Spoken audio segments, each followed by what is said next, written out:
Hello दोस्तों, welcome back to my channel once again. और आज मैं लाई हूँ एमए का। मैंने 2 यूनिट करवाया था आपका एमए फर्स्ट सेमेस्टर का फोर्थ पेपर का। 2 यूनिट करा चुकी हूँ और ये थर्ड यूनिट आज मैं कराऊंगी, ठीक है। तो वो दोनों पेपर अगर आप दोनों यूनिट नहीं देखी हैं तो आप देख लीजिएगा, और इसके पहले एक वीडियो बना चुकी हूँ मैं, और ये थर्ड यूनिट आज मैं आपको कराऊंगी। ओके, तो स्टार्ट करते हैं। और आपको इसको लाइक करिए, शेयर करिए, सब्सक्राइब करिए, और कैसा लग रहा है उसका फीडबैक जरूर दिया करिए। तो ठीक है, स्टार्ट करते हैं। तो थर्ड यूनिट में है human development and human empowerment.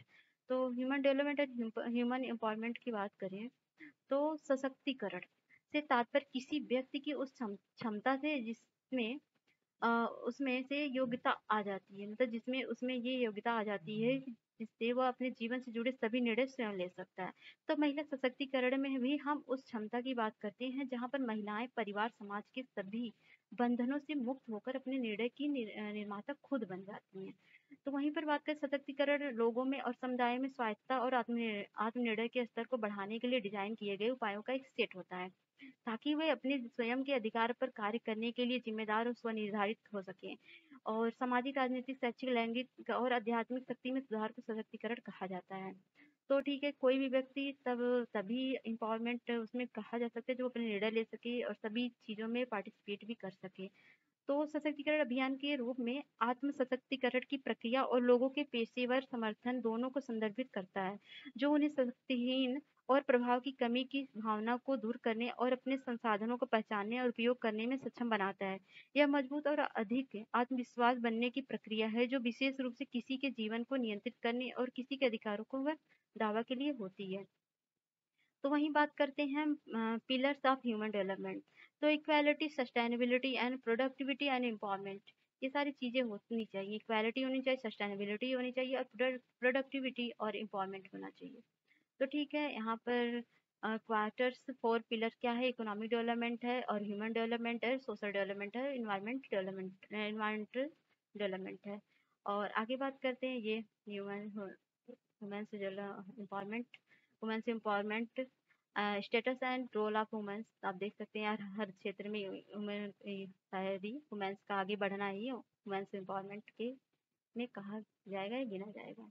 Bharat अपने इतिहास और संस्कृति की वजह से पूरे विश्व में एक विशेष स्थान रखता है। हमारा यह देश सांस्कृतिक, राजनीतिक और आर्थिक, सैन्य शक्ति आदि में भी विश्व के बेहतरीन देशों में शामिल है।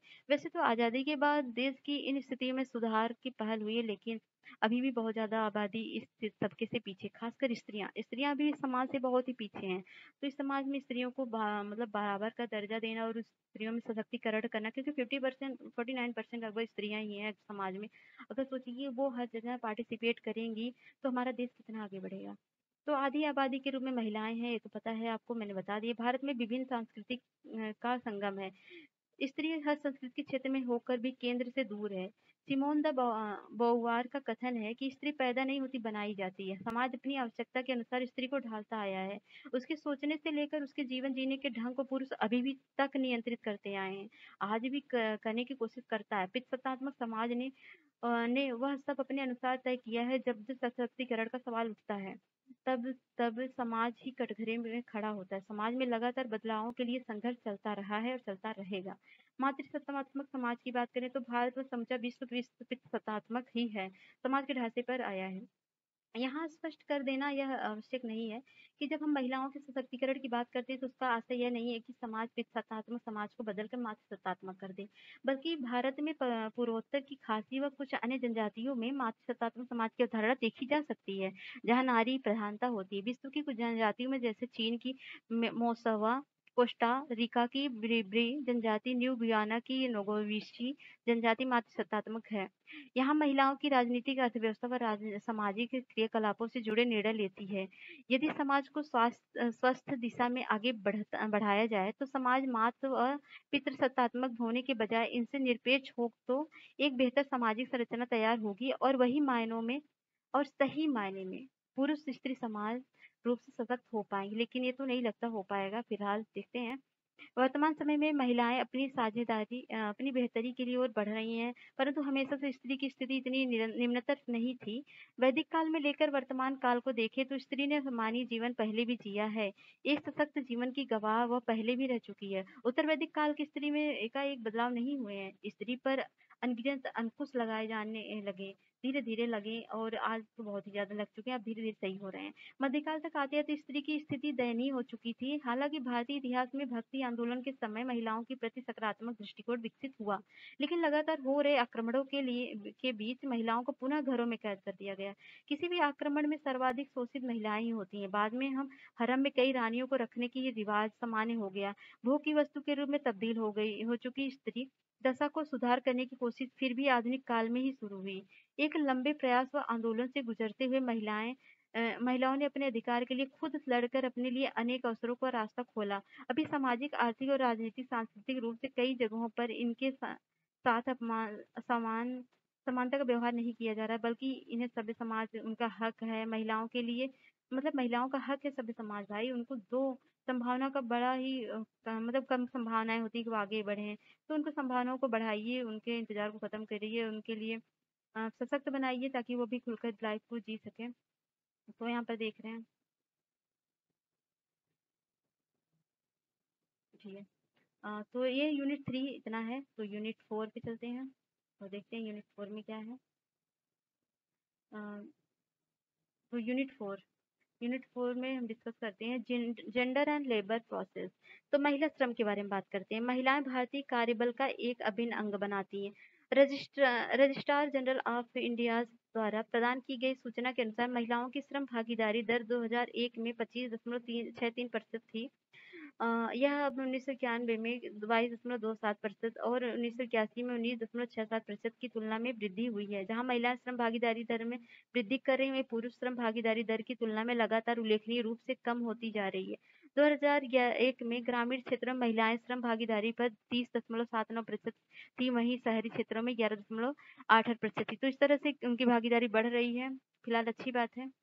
आगे देखते हैं चाइल्ड लेबर की बात करें तो बाल श्रम का मतलब यह है कि जिसमें कार्य करने वाला व्यक्ति कानून द्वारा निर्धारित आयु सीमा से छोटा होता है। इस प्रथा को कई देशों में अंतर्राष्ट्रीय संगठनों में शोषित करने वाली प्रथा माना जाता है। बाल मजदूरी और शोषण के अनेक कारण, जिनमें गरीबी, सामाजिक मापदंड, वयस्कों तथा किशोरों के लिए अच्छे कार्य करने के अवसरों की कमी, प्रवास और इमरजेंसी शामिल है। ये सब वजह सिर्फ कारण नहीं बल्कि भेदभाव से पैदा होती हैं, होने वाली सामाजिक असमानताओं के परिणाम है। बच्चों का काम स्कूल जाना है, ना कि मजदूरी करना है। तो भारत में 5 से 14 साल के बच्चों की कुल संख्या 25.96 करोड़ है। इनमें से 1.01 पॉइंट मतलब करोड़ बच्चे मतलब श्रम करते हैं, यानी कामगार की भूमिका में है। आंकड़ों से पता चलता है कि 5 से 9 साल की उम्र के 25.33 लाख बच्चे काम करते हैं। 10 से 14 वर्ष की उम्र में 75.95 लाख बच्चे कामगार हैं। वहीं पर देखेंगे, कहीं भी देखेंगे जो छोटे तबके के बच्चे होते हैं वो बेचारे तो इसी सब में काम करते हैं। छोटे छोटे मासूम बच्चे, बताइए स्कूल जाने का इन लोग का उम्र है और ये लोग ये सारे काम करते हैं, देख सकते हैं आप। वहीं स्लम्स में बात करें, झुग्गी बस्ती को एक ऐसे आवासीय क्षेत्र के रूप में समझ सकते हैं जहां पर मकान की अच्छी हालत में ना होना, संकीर्ण या जर्जर सड़क व्यवस्था, बिजली और साफ सफाई की कमी तथा शुद्ध वातावरण का अभाव होता है। इस प्रकार झुग्गियां एक मानव के स्वस्थ और संतुलित निवास के लिए उपयुक्त नहीं होती हैं। तो झुग्गियों का हाल क्या होता है आप देख सकते हैं। यहाँ पर बच्चे को कौन सा परवरिश होगा, कौन सा एजुकेशन क्या मिलेगा, इस तरह के आप शहरों में देखते होंगे किस तरह से इन लोग को कुछ सुविधाएं ही नहीं मिल पाती हैं। तो मलिन क्षेत्र की परिभाषा क्या होती है। वेबस्टर शब्दकोश 1971 के अनुसार स्लम ह्रासित, अस्वस्थकर इमारतों, गरीबी तथा सामाजिक अव्यवस्था से युक्त अत्यधिक आबादी वाला क्षेत्र होता है। तो ऑक्सफोर्ड शब्दकोश 1984 के अनुसार स्लम शहर का वह गंदगी युक्त व अत्यधिक भीड़ वाला पिछड़ा इलाका होता है जिसमें प्राय गरीब बसते हैं। तो वहीं बात करें मलिन क्षेत्र की परिभाषा की तो कोलिन शब्दकोश के अनुसार स्लम शहर एक मलिन क्षेत्र कहलाता है। तो वहीं बात करते हैं हम आगे। द एनसाइक्लोपीडिया ब्रिटानिका के अनुसार भौगोलिक तथा सामाजिक रूप से ह्रासित क्षेत्र स्लम क्षेत्र कहलाते हैं। इन क्षेत्रों में संतोषजनक पारिवारिक जीवन असंभव होता है। झोपड़पट्टियों की परिस्थितियों में बुरी आवास व्यवस्था एवं प्रमुख तत्व बुरी आवास व्यवस्था के अंतर्गत बहुत प्रकाश, हवा, शौचालय, स्नानागारों का बहुत ही अभाव होता है। इनके अतिरिक्त इन क्षेत्रों में अत्यधिक भीड़ के कारण परिवार के पास निजता तथा आनंदप्रद क्रियाओं हेतु समुचित सुअवसर भी नहीं होता है और काफी बेकार जीवन जी पाते हैं बेचारे। मलिन क्षेत्र की परिभाषा तो आपको बता ही दिया गया। वेबस्टर शब्दकोश के अनुसार क्या होता है, का विचार तथा बहुत सारी भाषाएँ देखिए, आप इसको पढ़ लीजिएगा, इतनी परिभाषाओं की ज़रूरत नहीं है, आप 2-4 याद कर लीजिए, वही इम्पोर्टेंट है। तो इस परिभाषा के माध्यम से एक स्लम क्षेत्र संबंधित निम्नलिखित तथ्य स्पष्ट होते हैं। स्लम क्षेत्र का रूप सघन बस्ती के समान होता है। स्लम क्षेत्र में आवास प्रबंध अत्यधिक दयनीय होता है, अस्थायी प्रकृति का होता है। स्लम क्षेत्र में जीवनोपयोगी आधारभूत सुविधाओं का अभाव होता है। स्लम क्षेत्र का वातावरण प्रदूषण अस्वस्थकर होता है। स्लम क्षेत्र का स्वरूप क्या होता है? भारत में समेत विश्व भर में झोपड़पट्टियों के भिन्न-भिन्न स्वरूप देखे जाते हैं। स्लम के रूप में निर्धारित प्रमुखता निम्नलिखित तथ्यों पर निर्भर करता है। झोपड़पट्टियों के स्वरूप का निर्धारित क्षेत्र विशेष में बसने वाले लोगों के जीवन विधा, विचार, आदत और मूल्यों इत्यादि पर निर्भर करता है। झोपड़पट्टी क्षेत्रों में घरों की बनावट के आधार पर इनका स्वरूप निर्धारित होता है। झोपड़पट्टी क्षेत्र की बात करें तो तो क्षेत्रों की आबादी द्वारा उस क्षेत्र में निवास से अधिक अवधि भी स्वरूप निर्धारण का आधार बनती है। झोपड़पट्टी वासियों की कर्मशीलता के आधार पर झोपड़पट्टियों के स्वरूप में परिवर्तन आता है। तो ये असलम का स्वरूप है। आगे देखिए पॉवर्टी एंड एक्सक्लूजन। तो तुर्कियों के बाद से फ्रांसीसी समाजशास्त्र में मौजूद एकजुटता का प्रतिमान इस परिक्षेत्र को परिप्रेक्ष्य को रेखांकित करता है। इस संदर्भ में परिष्करण उन बंधनों का कमजोर होना है जो समाज को एक साथ रखते हैं और समावेश एवं से एकता को बनाए रखने के लिए जानबूझकर किया गया प्रयासों को निर्धारित करता है। गरीबी उन जरूरी वस्तुओं की पर्याप्त आपूर्ति का अभाव है जो एक व्यक्ति को मानसिक, शारीरिक तथा भावनात्मक रूप से व्यक्ति और उसके परिवार के स्वास्थ्य और कुशलता को बनाए रखने में अति आवश्यक होता है। तो वहीं बात करते हैं हम आगे।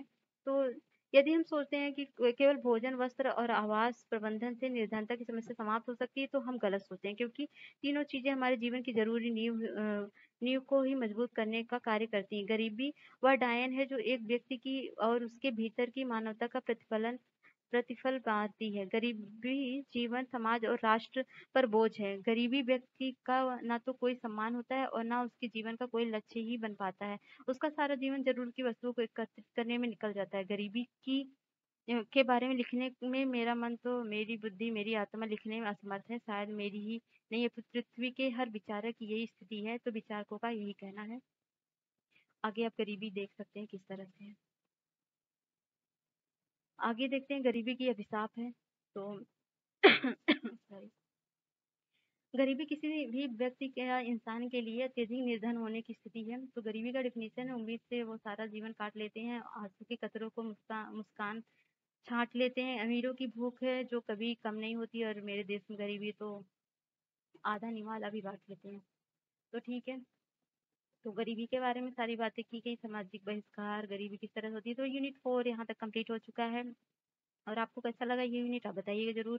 थैंक्स फॉर वॉचिंग, और लाइक करिए, शेयर करिए और सब्सक्राइब करिए। Thank you.